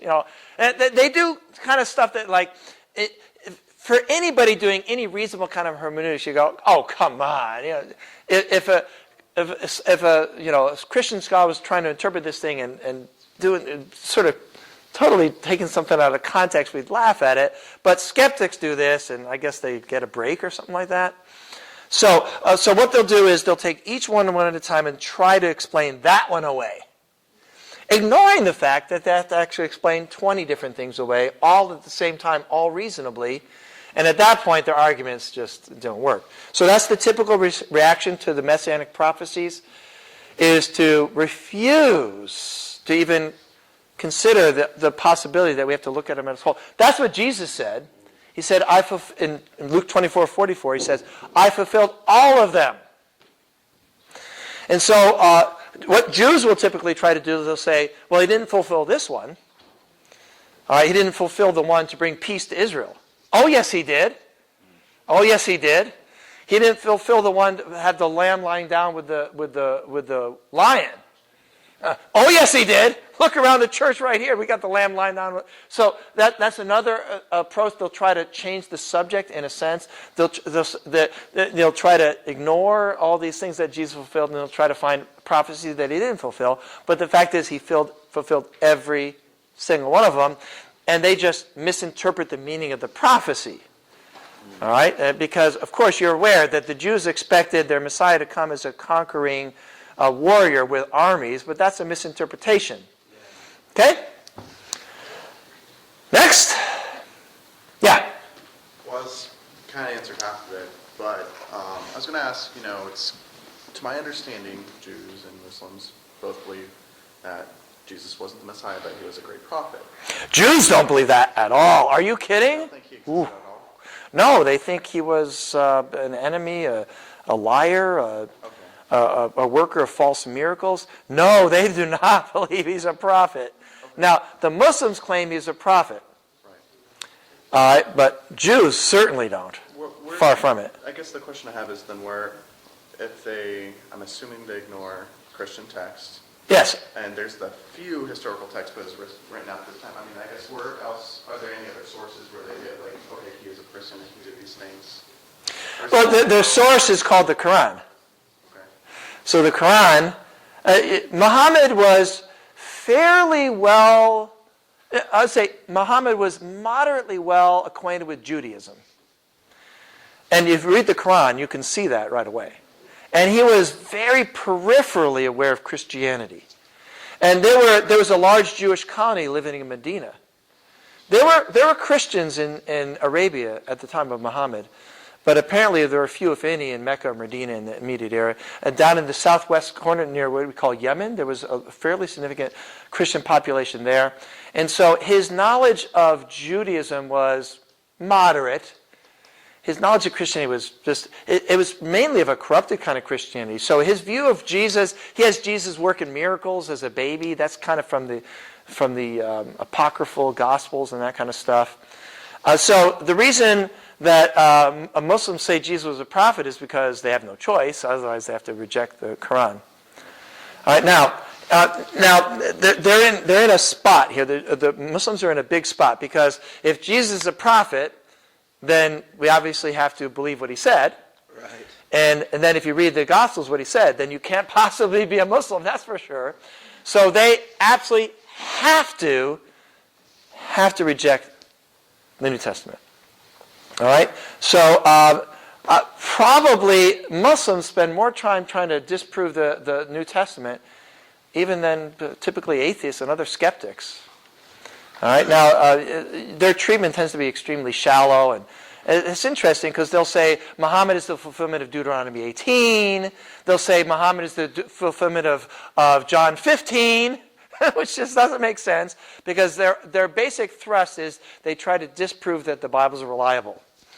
Okay? Why? By the way, the Quran says follow the Injil. Follow the New Testament. It says, in the Quran, it says to Christians, you obey the gospel. It says to the Muslims, obey what I'm saying to Muhammad, but it says to the Christians, obey the gospel. Now, that was probably earlier on in his career, not later, because later he probably wouldn't have said that. After he kind of started to realize, that's not going to work too well. I just murdered a bunch of Jews. It's not. But earlier on, in the Quran, it clearly says those kind of things. But anyway, the Quran is very, very clear that Jesus is not God and that he was not crucified. Never mind the fact that historical sources such as Tacitus and just such as Josephus tell us he was crucified. So what they're saying is the people who knew Jesus, who lived with Jesus, who his mother, his brother, they don't know what happened to Jesus. They're totally wrong. And Muhammad, who lived 600 years later, who never met him and never met anybody who knew him, that he actually knew what happened to Jesus and those guys did not. Now that's clearly crazy. But that's the only way you can be a Muslim and really interact with those who know the New Testament is to make that claim. That Peter didn't write Peter, that John didn't write John, that, all that kind of stuff. Okay, some of us are hungry. All right, last question. Got a few more minutes. Lunch is not quite ready. Oh, okay, then I'll start talking about the resurrection then. All right. Don't give me permission to keep going, Vince. That's a bad idea. All right.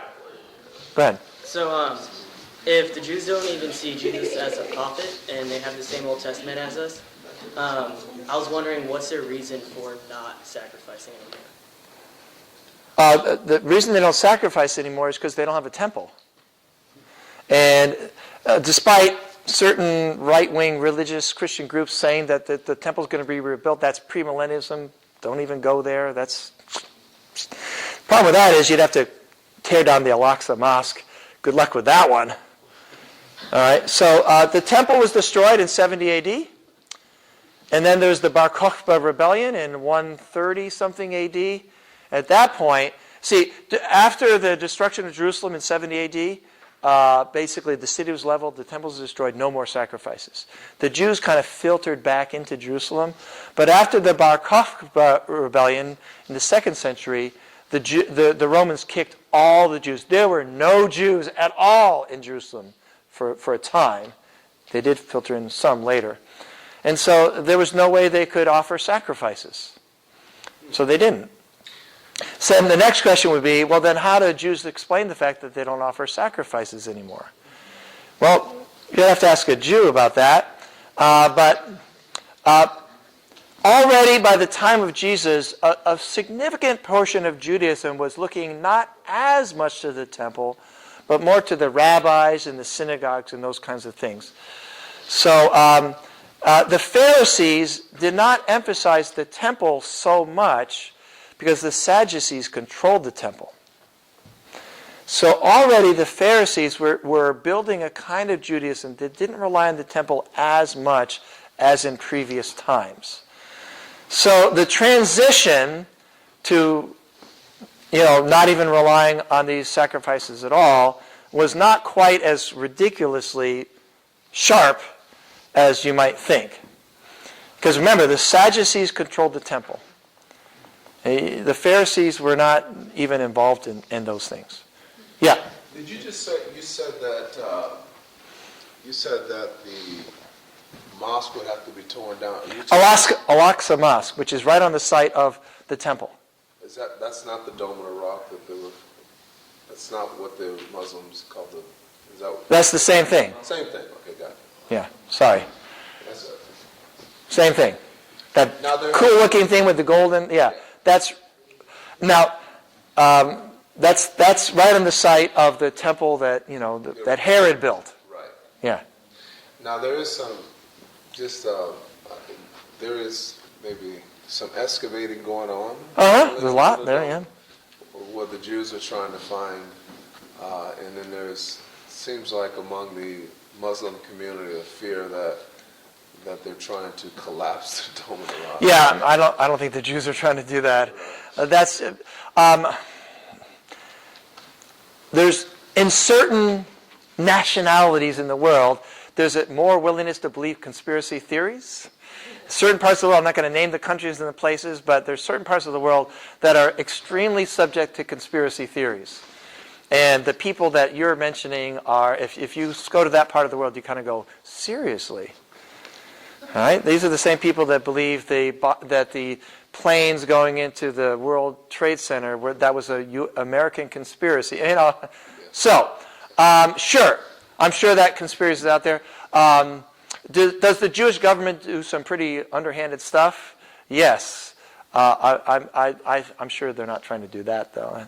That'd be so foolish for them to do that. Why would they do that? So anyway, personally, I don't believe that rumor. All right, any other questions? See, people are just tired, so they can't come up with questions. Yeah. I forget your outline, so if there's a better time to ask this question, I don't want to sidetrack the mentality. But nonetheless, I run into a lot of people that, like, I know the Apocrypha has great historical context. It gives the Maccabees, gives a lot of context to the Maccabean revolt. All right. But they feel, sorry, that's why I'm saying Sure. there's a better time to ask this question. No, but right now, why not? Any questions? But nonetheless, I know a lot of people who don't really know much about the Apocrypha. Yeah. Yet they still seem to be indignant that it's not included in. Who's indignant that it's not included? Just, this is what I'm saying, it's one of those kind of, the people who kind of throw out random, it's the people who don't really know much about why it's not included in the Apocrypha. They just Is this a Catholic person, an atheist, a Jew, camp students. just a random? What's their question going to be? It's just, well, that's what I'm saying is, you go into them and you ask them to study the Bible, they start throwing out all these things that they have issue with the church. And this sense of this Apocrypha not being included in the Bible, for me it comes up, I've had at least a half a dozen people toss it out as a complaint. I think it's just a total smokescreen. Because I don't believe this person actually thinks the Apocrypha should be included. I think they're just throwing out a smokescreen. Nevertheless, as the Bible says, we should be prepared to answer, and we need to give reasonable answers even when we know it's not even a genuine question.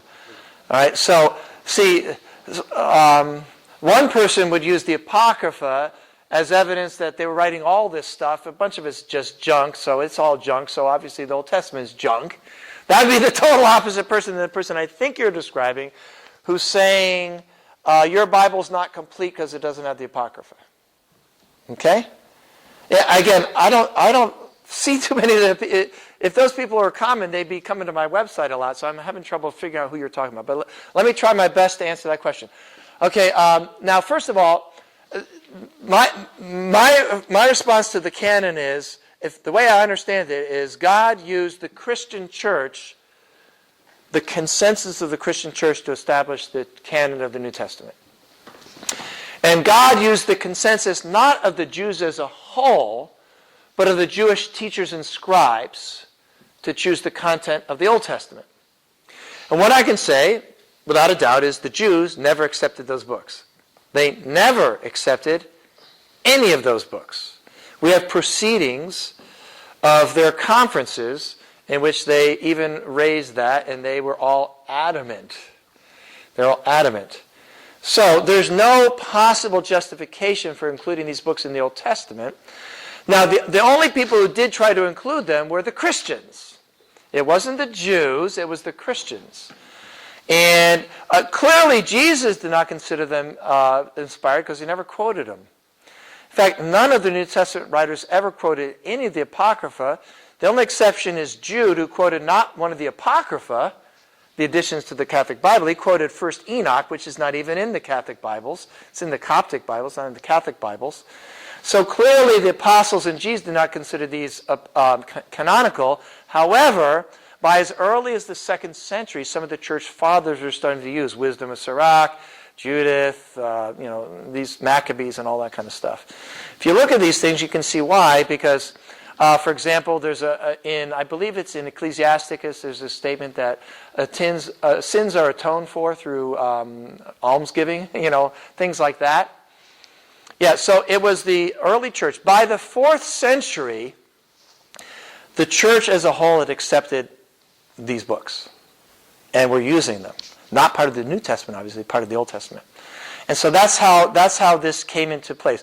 In fact, the evidence is probably the Jews even more adamantly rejected them than ever before, because as a statement against the church, which were using these, they're like, why are you using these books? All right, now we come to the writing, the creation of the Vulgate translation. That's Jerome, 390-something AD, something like that. Jerome, he was asked to translate the Greek Septuagint into Latin. And he was a scholar. He didn't want to do that. He wanted to translate from the Hebrew, so he did.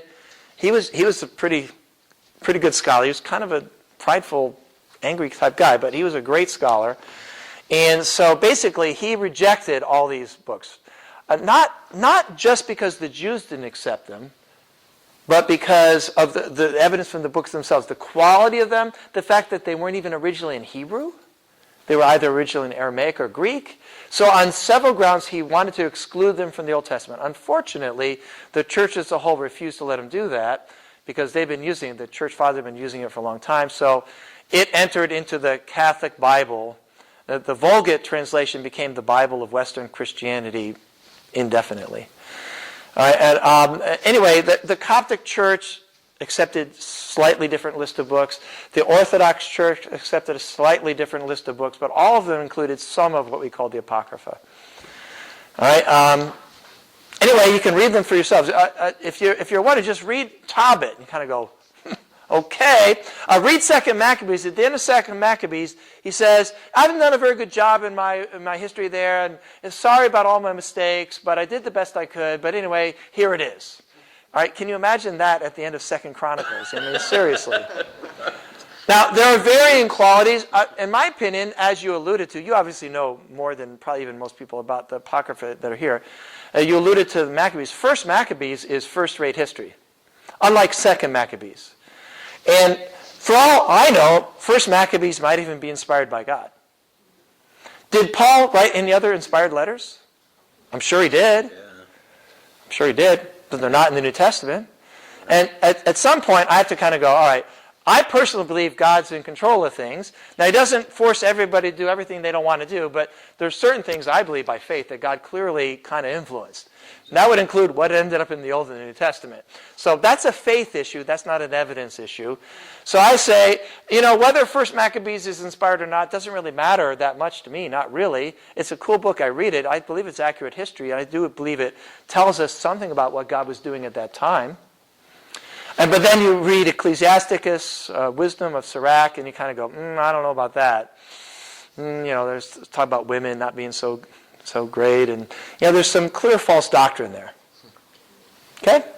So if people want to include them, if somebody wants to include them in their Bible, I don't care. Include them in your Bible. It doesn't matter. That is not an argument that I would engage in. I just give them a little bit of information and say, hey, if you don't agree, that's not a big deal. Let's read the Gospel of John. Let's talk about it. Okay? On that note, we'll take a break. When we say a prayer for our food, Joe, it's not Ethan from Wichita. Say a prayer for Ethan. food. Father God, thank you so much for blessing us with this time with a scholar like John Oakes, Father. Thank you so much for allowing all us to get here safely, Father. Pray for those who couldn't make it or are on their way, God. Be safe, God. Bless this food we're about to eat, God. You bless it by giving it to us, Father. We are so grateful. Help us to continue the rest of the day, the rest of the time here. with open, vulnerable hearts to your word and to this information, Father. Help it to transform our lives and put a fire in our chest from it, Father. I beg and plead of you. Please do that, Father. It's on your son's name I pray. Amen. Amen. All right, there's lunch downstairs. There should be someone down there with some instructions. Instructions are to eat it. We've got an hour, 1 hour for lunch. So let's go ahead and get to it. Oh, by the way, you will also need to go ahead and register with LaShonda here. She's wearing this Fuchsia sort of looking thing. and you'll need to give her your $15, and she will collect that from you at some point over the lunch break as well. Come to me. I will not trust you. All right, let's head on down. I have one quick question, if you don't mind. Okay. I just thought about this when you were speaking. This is probably the first session. You had like all these different arguments. How do you like personally discern like which one to talk about with different people? You want to ask that in front of the group when we start the next session? Yeah, everybody should be taken as an individual case. Yeah. Because that's one thing I noticed, like how you're speaking, like when you have different arguments, when you talk to different people, you bring up different arguments. But Right, exactly. That comes from experience mainly, but a little bit of common sense, if you think about it. yeah, you're not gonna. Yeah, you have to ask the basic questions. What's their worldview? Is their worldview the Christian worldview, or is it another worldview? If it's another worldview, then probably going directly to the Bible, it may or may not be as effective. So do they believe the Bible is inspired by God or not? These are kinds of questions you need to ask yourself. And you can almost do like a little, what do you call that? Yeah, not a pyramid, whatever, a scheme, a decision-making scheme, like when doctors are doing, figuring out what disease you have, you can almost do it like that. Kind of yes or no questions to help think about which way to go. Okay, I got you. Appreciate it. Okay. Now. Yes. I had a question. I just wanted your opinion on Isaiah 11. So Yeah. I was wondering what they talk about how all these different animals are going to be in peace together. Right. And when I look at That's it, symbolic, of course. I was thinking that it was like the tax collectors' costumes and all this stuff, like they're Sure. together. But I'm not sure. Yeah. It's what talking you're about thinking. Greek and Gentile, slave and free, male, female, centurion and slave, all of them coming together into one kingdom of God that's at peace with one another. It's a kingdom prophecy. Okay. And the kingdom is not of this world, right? Right. So it's a prophecy about a place that's not of this world. Okay, so yeah, I wasn't sure if it was talking about during his lifetime how different, like sinners would be together at one table and learning from Right. him, or if it Yeah, was exactly. That's what it's about. still to come. But also, I wanted to know first Enoch. I was looking into that for a while and seeing why. I was trying to look into all these different books and why they weren't in the canon. Do you think you could tell me about why that one's not in it? Ask a Jew, because the Jews get to choose, right? And if the Jews say it's not in the canon, I mean, you could read First Enoch for yourself, and there's some weird mythological stuff going on. I don't think it has the marks of inspiration. It just doesn't have the marks of inspiration. It doesn't have messianic prophecies. It has ideas that are inconsistent with other things in the Bible. But in the end, it's not canonical because it's not canonical. Because the Jews said it wasn't. See, because I couldn't find any actual text on that. I could only find brief summaries, whereas other You can read First Enoch. It's just go on the internet. It's easy to find. It's a little bit long. It's not this little tiny thing. It's fairly long. Yeah. Okay. Thank you. We swapped out computers. We're good. Huh? We swapped out computers. All right, good. We have a much better computer back there now. Good.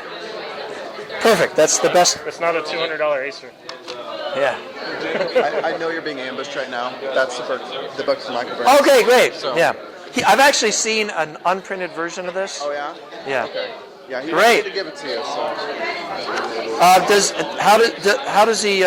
Oh, it's IP. Okay, good. Yeah. I'm so happy. They're not even actually selling it yet. These Yeah. are like, I was the one who hooked him up with IP. did you? I said to Tony, you got to talk to this guy. He is good. Oh my goodness. The way he's awesome. He's really good. It goes from God, and he just. Yeah, he's.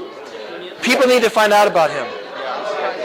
He's in some ways better than me, and he's younger than me. So. He's got the great.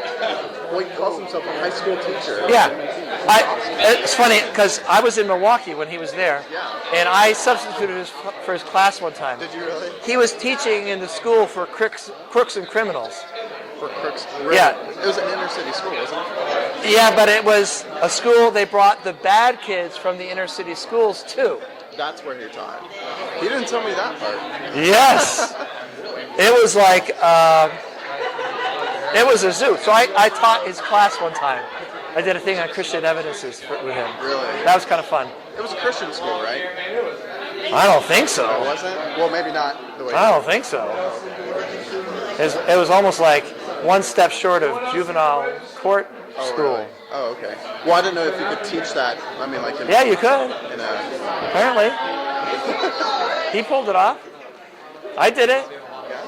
He was a baby Christian back then. He'd been a Christian for less than 6 months. Oh, really? Yeah, that was like, I don't know, maybe 16, 17 years ago. Wow. Yeah. But yeah, Great. I'm thankful for that. Thanks for answering that question. Sorry if it kind of Which question? popped. No problem. Sorry if it I was referencing more of the smoke screen. Yeah. Because it happened more to me in South Africa, but a lot of people just kind of throw it up, and I just. It's just a smoke screen. I'm like, I don't know why it matters. It doesn't. And they don't even think it does. They're just throwing it as a smokescreen to appear smart or. Anyway, it's probably not productive to accuse them of having a bad heart and just trying. That's what Jesus had this similar thing with the woman at the well, and she threw out a smokescreen, and he basically said that's a smokescreen. Yeah. But I don't think that's really how we should handle it. Yeah. Well, and that's more so my thing is I don't know how to. Once there's a smoke string, do I just kind of? Well, what I say is, give a reasonable answer if you have one, and then change the subject back to what you wanted to talk about. Yeah, that's all my answers. You have to get smart. Too long drawn out. You have to be smart about how you kind of. You have to, there's a book called Tactics by a guy named Kokel. Tactics by Kokel. I don't really like the book in some ways because it's kind of almost cynical in the way he comes across. But basically, he's trying to give training to how to handle these people and how to not let them set the agenda for the argument and how to sort of restate what they're saying in terms that are not quite so obfuscated, so that it's really more clear what they're actually saying, but then very quickly, how to ask questions, how to refocus the argument, those kinds of things. And again, I would never write that book because it's like, but it's actually pretty good. You might want to read that. Tactics by Kokel, K-O-U-K-L, I think. K-O-U-K. Okay, yeah, I'll check that. Yeah, because that's most of what I eventually run into. Is you answer all the questions and then it just comes down to they're not willing to leave it. Yeah. That's more so my dilemma. Yes. Getting through that. I know what you're talking about there. All right. But thanks so much. You bet. Appreciate it.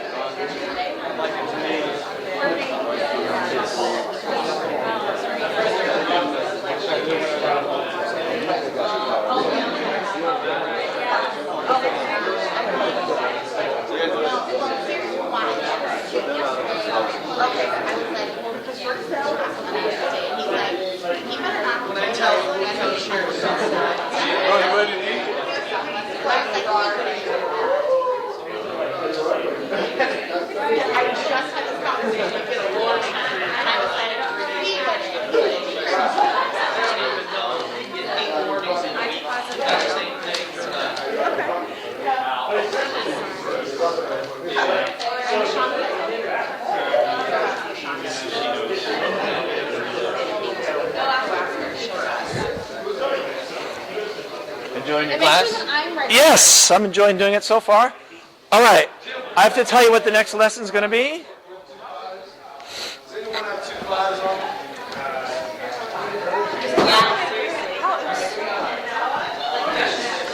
I have 2 5s. Who needs 2 5s? I have 2 5s. All right. Which is the current computer we're using? I'm not sound guy. I'm just. Yep. Which computer are we using for the next session there? Oops, I forgot to turn off my. Marky, did you give me a biscuit?